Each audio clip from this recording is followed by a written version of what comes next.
Bonjour mes amis, bonjour.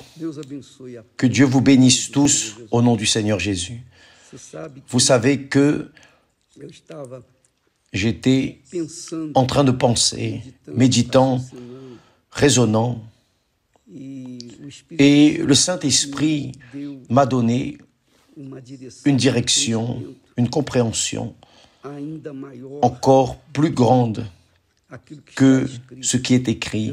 Jésus a dit, « Je suis venu pour que les brebis aient la vie et l'aient en abondance. » Quand Dieu dit « vie » et la vie, c'est déjà grand, c'est déjà immensurable. Mais quand il dit, lorsqu'il insiste « vie en abondance », là, cela fuit de l'entendement, cela fuit de tout ce que nous savons, de grandeur, de gloire, de majesté, de richesse, de pouvoir, de tout.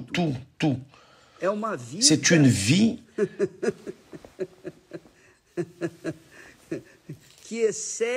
qui excède la compréhension.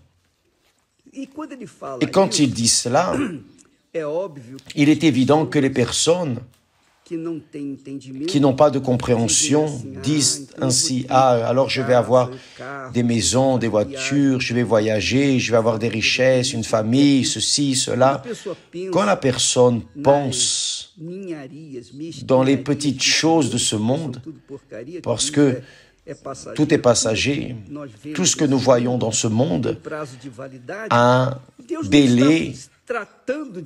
Dieu ne parle pas d'une vie en abondance limitée à ce monde parce que le monde va prendre feu, tout va finir.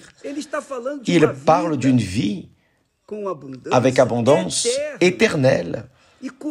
Et elle commence, cette vie en abondance, commence au moment, dès l'instant où la personne reçoit le Saint-Esprit. Avez-vous déjà imaginé avoir le Saint-Esprit en vous, l'Esprit de la création, le Créateur à l'intérieur de la création humaine, si petite, si insignifiante, si pauvre? Non. Non, plus pauvre, plus insignifiante, plus rejetée.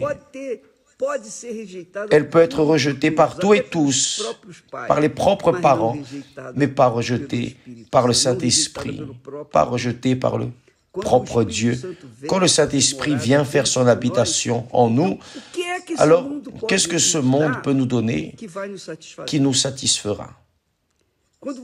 Quand vous avez le Saint-Esprit, qu'est-ce que le monde peut offrir, capable d'au moins arriver proche de cette richesse? Il n'y a rien.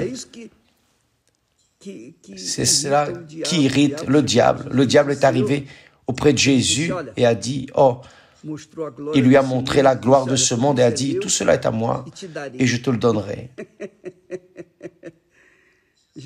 Jésus a dit, « Il est écrit. » Parce qu'il était rempli du Saint-Esprit, il avait la compréhension que rien que le monde ne puisse lui offrir pourrait surpasser ce qu'il avait déjà, la richesse de vie qu'il avait déjà. Il en est ainsi avec vous, mes amis, qui avez déjà le Saint-Esprit. Peut-être que vous êtes en train d'affronter des tribulations, des luttes, des dégoûts, des frustrations. Vous vous êtes déçus avec un tel, le mari, l'épouse, le fiancé, la fiancée, avec les enfants. Vous êtes restés frustrés avec les choses de ce monde, avec les personnes de ce monde. Mais ne regardez pas ça, non. Soyez intelligents. Ayez la compréhension que en vous, si vous l'avez déjà, en vous, vous avez la plus grande richesse que l'être humain pourrait avoir dans ce monde et pour toute l'éternité. Pas seulement dans ce monde, mais pour toujours, pour toute l'éternité. Parce que la vie en abondance que Jésus promet n'est pas limitée à ce monde où nous vivons, mais elle est illimitée à l'éternité. Vous avez la richesse de Dieu en vous. Pensez-y. Regardez, pensez et voyez que le plus important pour vous est l'autel et l'esprit de l'autel qui est en vous et a fait de vous le propre temple, le propre autel du Très-Haut. N'oubliez jamais cela. Avec cette vision, avec cette compréhension, vous êtes prêt à affronter l'enfer. Vous êtes prêt à affronter ce qui viendra et tout surmonter.